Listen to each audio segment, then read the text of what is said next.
శుక్లాంబరధరం విష్ణుం శశివర్ణం చతుర్భుజం ప్రసన్నవదనం ధ్యాయేత్ సర్వవిఘ్నోపశాంతయే. వ్యాసం వసిష్ఠనప్తారం శక్తేః పౌత్రమకల్మషం పరాశరాత్మజం వందే సుఖతాతం తపోనిధిం. వ్యాసాయ విష్ణురూపాయ వ్యాసరూపాయ విష్ణవే నమో వై బ్రహ్మనిధయే వాసిష్ఠాయ నమో నమః. ఈరోజు మాఘమాసం 9వ రోజు. మాఘపురాణమునందలి 9వ అధ్యాయం గంగాజల మహిమ గురించి మనం తెలుసుకుందాం. ఓ కార్తవీర్యార్జున, శివపూజ గురించి, శివమహాత్మ్యమును గురించి వివరించదను వినుము. మునుపు శ్రీరామచంద్రుడు రావణుని చంపుటకు సముద్రముపై వారధి కట్టిన చోట శివలింగమును ప్రతిష్ఠించి శివుడిని ధ్యానించి వారధి దాటి రావణుడిని చంపెను. అటులనే హనుమంతుడు సముద్రమును దాటునప్పుడు శివుని ధ్యానించి రామునికి నమస్కరించి మహాబలమును సంపాదించి సముద్రమును దాటెను.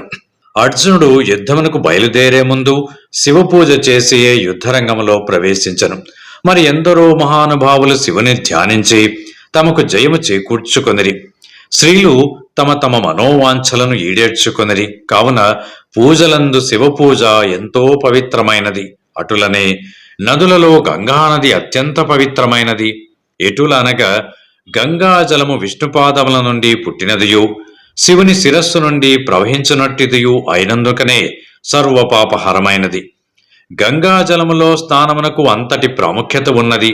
ఇంకను గంగాజలము గురించి చెప్పబోవున్నది ఏమనగా, ఏ నీళ్లను గాని గంగ గంగ గంగ అని 3 పర్యాయములు అనుకొని శిరస్సున చల్లుకొనినచో ఆ నీళ్లు గంగాజలముతో సమానమైపోవును.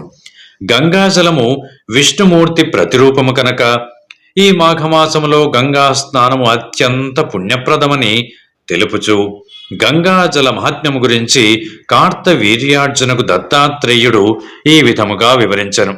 కొంతకాలం క్రితం మగధ రాజ్యములో పురోహిత వృత్తిచే జీవించుచున్నటువంటి 4 బ్రాహ్మణులు ఉండిరి. ఆ 4 కుమార్తెలుండిరి. వారు నిండు యవ్వనవతులై ఉండిరి. కొన్నాళ్లకు ఆ గ్రామపు కోనేటిలో స్నానం చెయ్యుటకొక గురుకుల విద్యార్థి వచ్చెను. బ్రాహ్మణ కన్యలు ఆ యువకుని అందమును చూచి మోహించి అతనిని సమీపించి అతనిని చుట్టుముట్టి మమ్ములను వివాహం చేసుకో అంటూ బలవంతం చేయగా ఆ బ్రాహ్మణ విద్యార్థికి విద్య పూర్తి కానందున వారి కోర్కెలను నిరాకరించెను. అంతటా ఆ కన్యల కోపముతో నీవు పిశాచివి కమ్ము అని శపించగా ఆ విద్యార్థియు మీరు కూడా పిశాచములు అగుదురుగాక అని ప్రతిశాపమిచ్చుటచే వారందరూ పిశాచ రూపములతో ఆ కొలను వద్దనే ఉండిరి. అందరినీ బాధించుచు ఆహారము దొరికితే వాటాలకై పెనుగులాడుకొనుచుండిరి. కొంతకాలమునకు ఒక సిద్ధుడు ఆ కోనేటి దగ్గరకు రాగా ఆ పిశాచముల తల్లిదండ్రులు తమ బిడ్డలకు కలిగిన పిశాచ రూపములను ఎట్లు పోవును అని అడిగిరి. ఆ సిద్ధుడు వీరందరి చేత మాఘమాసములో గయలో ఉన్నటువంటి త్రివేణిలో స్నానము చేయించినచో వారికి ఉన్నటువంటి పిశాచ రూపములు తొలగిపోవును అని చెప్పెను. ఆ 4 యథారూపములు కలుగునని ఇట్లు జరుగుటకు మాఘమాస మహాత్మ్యమే కారణమని కూడా పలికెను. మాఘమాసమందలి నదీ స్నానము మనుజులకే కాక దేవతలకు గంధర్వులకు కూడా ఎంతో పవిత్రమైనది. ఒక మాఘమాసములో ఒక గంధర్వుడు తన భార్యతో భూలోకానికి వచ్చి గంగానదిలో స్నానమాడెను. అతని భార్య మాత్రము నేను స్నానము ఆచరించను అని చెప్పుటచే ఆమెకు దేవత్వము నశించి గంధర్వలోకానికి వెళ్ళలేకపోయినది.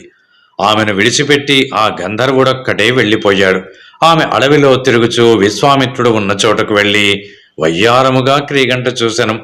ఆమె అందానికి యవ్వనానికి విశ్వామిత్రుడు తన్మయుడై ఆమెను ప్రేమించుటచే వారు ఇరువురు కామక్రీడలతో తేలియాడుచుండగా మరలా ఆ గంధర్వుడు తన భార్యను వెతుకుచూ వచ్చి చూడగా విశ్వామిత్రుడు గంధర్వ స్త్రీ క్రీడించుచుండిరి. ఆ దృశ్యమును చూసి మండిపడుచు తపస్వివైయుండి కూడా ఇలా కామతృష్ణ కలవాడవైనందున నీకు కోతిముఖము కలుగుగాక అని విశ్వామిత్రుణ్ణి పాషాణమై పడియుండమని భార్యను శపించి వెళ్ళిపోయినాడు.